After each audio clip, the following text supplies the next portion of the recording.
Green tea से आपके बाल थिक और स्ट्रॉन्ग होते हैं। क्या ये सच है या एक और झूठा वायरल वीडियो क्लेम जिसके बारे में आप बहुत सारे वीडियोस देखते रहते हैं? Green tea, can it regrow hair? And if so, what is the perfect dose?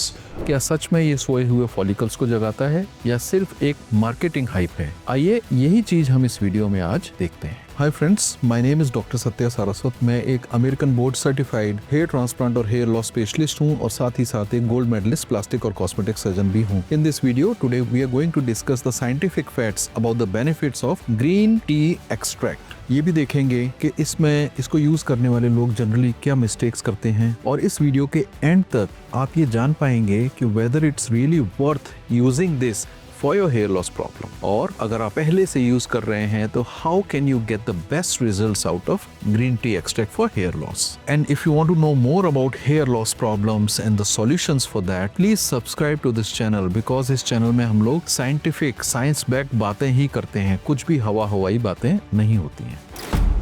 तो आइए सबसे पहले हम ये देखते हैं कि साइंस क्या कहता है ग्रीन टी एक्सट्रैक्ट के बारे में और हेयर लॉस के बारे में। तो सबसे पहली बात, ग्रीन टी एक्सट्रैक्ट के अंदर एक कंपाउंड होता है जिसका नाम होता है EGCG, जिसका फुल फॉर्म आपको स्क्रीन पर दिख रहा है। ये एक पावरफुल एंटीऑक्सीडेंट है और ये कुछ हद तक डीएचटी को भी कम करता है नेचुरल वे में। डीएचटी दोस्तों वही हार्मोन है जो टेस्टोस्टेरोन से बनता है, 5-डाइहाइड्रोटेस्टोस्टेरोन, जो कि मेल पैटर्न हेयर लॉस का मुख्य कारण है। EGCG हेयर सेल को प्रोलिफरेट करने में, न्यू हेयर सेल बनाने में हेल्प करता है और एनाजन यानी कि ग्रोइंग फेज को लंबा रखने में भी हेल्प करता है। ये फेज 2 से 6 साल तक का हो सकता है। जितना लंबा हेयर लॉस होगा और जितने हेयर्स ग्रोइंग फेज में होंगे उतने ही आपके स्कैल्प के hairs अच्छे लगेंगे। So when you start seeing thinning of your hairs initially and you are taking medical treatments, at the same time this EGCG can be actually helping you out for your hair loss problem also. But यहाँ मैं एक myth आपका break करना चाहता हूँ। केवल और केवल ग्रीन टी एक्सट्रैक्ट या EGCG से आपके हेयर लॉस की प्रॉब्लम का सॉल्यूशन नहीं होगा। आपको एक डॉक्टर की सलाह के अनुसार, उनके अनुसार जो मेडिकल ट्रीटमेंट्स हैं उसको भी साथ में लेना चाहिए, जिससे कि वो आपका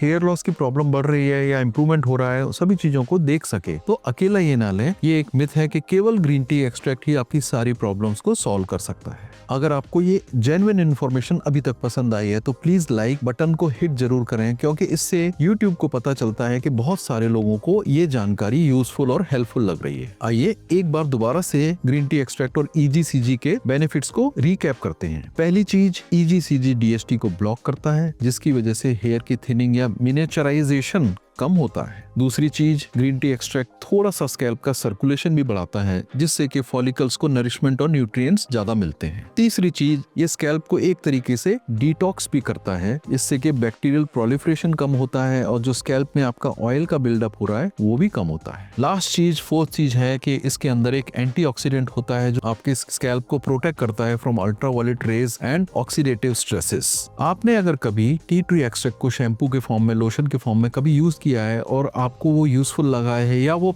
आपके काम नहीं भी आया है, तो वो एक्सपीरियंस हमारे साथ में आप कमेंट सेक्शन में जरूर शेयर करें। चलिए अब साथ ही साथ कुछ साइड इफेक्ट्स और कॉमन मिस्टेक्स को भी यहाँ पर हम देख लेते हैं। पहली चीज है कि topical green tea extract is safe to use, it is safe. मगर अगर आप उसको स्कैल्प पर बहुत ज्यादा लगा रहे हैं, if the concentration or the quantity is too high and if there is a preservative which is alcohol based, तो ये स्कैल्प की ड्राइनेस करेगा, इचिंग करेगा, इरिटेशन भी कर सकता है। अगर आप ग्रीन टी एक्सट्रैक्ट को ओरल सप्लीमेंट्स ले रहे हैं तो एक बहुत इंपॉर्टेंट चीज का ध्यान रखना है कि ग्रीन टी एक्सट्रैक्ट और आयरन एक दूसरे के दुश्मन है। ग्रीन टी एक्सट्रैक्ट लेंगे किसी भी फॉर्म में और आयरन का कुछ आप मटेरियल खा रहे हैं तो आयरन का एब्जॉर्प्शन कम होगा, तो इसलिए कम से कम 1 घंटे का अंतर ग्रीन टी एक्सट्रैक्ट में ओरल फॉर्म में, टैबलेट फॉर्म में और आयरन की किसी भी प्रिपरेशन के बीच में आपका हमेशा रहना चाहिए। एक 2018 में स्टडी हुई थी जिसमें यह पाया गया कि अगर आपका डेली कंजम्पशन EGCG का 800 मिलीग्राम पर डे से ज्यादा है तो ये आपके लिवर एंजाइम्स को डिस्टर्ब कर सकता है और लिवर के लिए नुकसानदायक भी हो सकता है। एक कॉमन गलती कुछ लोग करते हैं, ज्यादा